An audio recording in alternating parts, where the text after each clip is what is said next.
The psychology of money. Morgan Housel द्वारा लिखी गई है। यह पुस्तक सिखाती है कि कैसे वे अपने वित्तीय जीवन को बेहतर बना सकते हैं और वित्तीय स्वतंत्रता प्राप्त कर सकते हैं। यह पुस्तक उन सभी के लिए है जो पैसे और धन के प्रति अपने दृष्टिकोण को समझना और सुधारना चाहते हैं। डीप साइकोलॉजी ऑफ मनी एक ऐसी पुस्तक है जो आपको सोचने पर मजबूर करती है और आपके वित्तीय जीवन को बदल सकती है। हाउसेल का मानना है कि पैसे से जुड़े निर्णय केवल गणित और तर्क पर आधारित नहीं होते, बल्कि इसमें मनोविज्ञान, भावनाएं और व्यक्तिगत अनुभवों की भी बड़ी भूमिका होती है। यह पुस्तक यह समझने में मदद करती है कि कैसे धन के प्रति हमारा दृष्टिकोण हमारे वित्तीय निर्णयों को प्रभावित करता है और कैसे हम अपने वित्तीय जीवन को बेहतर बना सकते हैं। हाउसेल पुस्तक की शुरुआत में यह स्पष्ट करते हैं कि पैसे से जुड़े निर्णय केवल संख्याओं और डेटा पर आधारित नहीं होते, बल्कि इन निर्णयों में हमारे मनोवैज्ञानिक पहलू जैसे भावनाएं, डर, लालच और अनुभव एक बड़ी भूमिका निभाते हैं। उदाहरण के लिए, दो लोग एक ही वित्तीय स्थिति में हो सकते हैं, लेकिन उनके निर्णय अलग अलग होंगे क्योंकि उनके अनुभव और मानसिकता अलग है। हाउसेल बताते हैं कि धन के प्रति हमारा दृष्टिकोण हमारे बचपन, परिवार और सामाजिक परिवेश से प्रभावित होता है। यही कारण है कि कुछ लोग जोखिम लेने से डरते हैं, जबकि कुछ लोग बिना सोचे समझे निवेश कर देते हैं। यह पुस्तक पाठकों को यह समझने में मदद करती है कि धन के प्रति उनकी सोच कैसे बनी है और कैसे वे इसे बेहतर बना सकते हैं। हाउसेल इस बात पर जोर देते हैं कि धन और सफलता में भाग्य और जोखिम दोनों की महत्वपूर्ण भूमिका होती है। वे बताते हैं कि कई बार लोग सफलता को केवल मेहनत और बुद्धिमानी का परिणाम मान लेते हैं, लेकिन वास्तव में इसमें भाग्य का भी बड़ा योगदान होता है। उदाहरण के लिए, एक व्यक्ति जो सही समय पर सही जगह पर होता है वह बहुत सफल हो सकता है, जबकि दूसरा व्यक्ति जो उतना ही मेहनती है लेकिन उसका भाग्य उसका साथ नहीं देता, वह असफल हो सकता है। इसी तरह जोखिम भी धन के प्रबंधन में एक महत्वपूर्ण भूमिका निभाता है।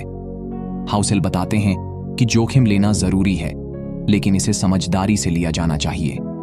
वे कहते हैं कि कई बार लोग जोखिम लेने से डरते हैं और इस वजह से वे बड़े अवसरों को खो देते हैं।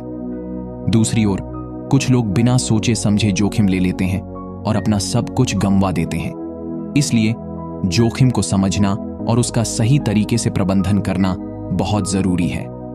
हाउसेल इस बात पर जोर देते हैं कि धन बनाने में समय की शक्ति सबसे महत्वपूर्ण है।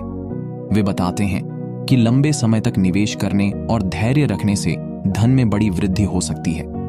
उदाहरण के लिए, यदि कोई व्यक्ति छोटी उम्र से ही निवेश शुरू कर देता है और लंबे समय तक निवेश को जारी रखता है, तो वह बड़ी संपत्ति बना सकता है। हाउसेल कहते हैं कि लोग अक्सर शॉर्टकट ढूंढते हैं और जल्दी अमीर बनने की कोशिश करते हैं, लेकिन यह तरीका अक्सर असफल हो जाता है। वे बताते हैं कि धन बनाने का सबसे अच्छा तरीका धैर्य और समय का सही उपयोग करना है। वे कहते हैं कि समय ही धन का सबसे बड़ा गुणक है और इसे समझना बहुत जरूरी है। हाउसेल बताते हैं कि धन के प्रबंधन में खर्च और बचत का बहुत महत्व होता है। वे कहते हैं कि लोग अक्सर अपनी आय का एक बड़ा हिस्सा खर्च कर देते हैं और बचत पर ध्यान नहीं देते। इस वजह से वे वित्तीय संकट में फंस जाते हैं। हाउसेल बताते हैं कि बचत करना सिर्फ पैसे जमा करने के लिए नहीं है, बल्कि यह हमें वित्तीय स्वतंत्रता और सुरक्षा प्रदान करता है। वे कहते हैं कि बचत हमें जीवन में आने वाले अनपेक्षित खर्चों और संकटों से निपटने में मदद करती है।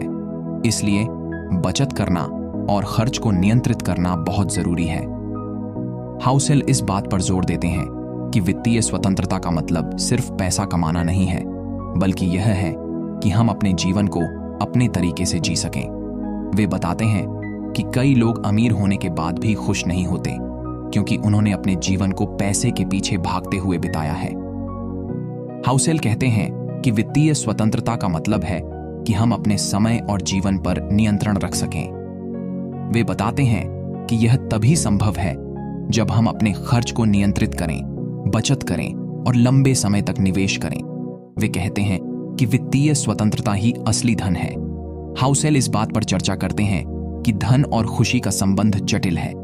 वे बताते हैं कि धन खुशी ला सकता है, लेकिन यह खुशी की गारंटी नहीं है। उदाहरण के लिए, कई अमीर लोग खुश नहीं होते क्योंकि उन्होंने अपने जीवन को पैसे के पीछे भागते हुए बिताया है। हाउसेल कहते हैं कि खुशी का संबंध धन से नहीं, बल्कि संतोष और आभार से है।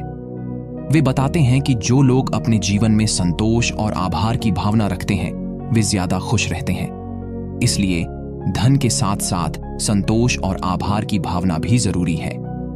द साइकोलॉजी ऑफ मनी एक ऐसी पुस्तक है जो पैसे और धन के प्रति हमारे दृष्टिकोण को बदल देती है।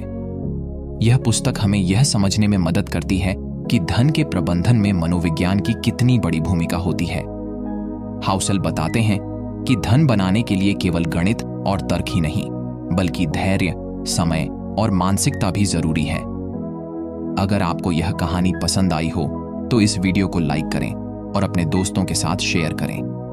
अगर आपने अभी तक सब्सक्राइब नहीं किया है तो चैनल को सब्सक्राइब करें ताकि आप ऐसी और प्रेरणादायक कहानियां सुन सकें।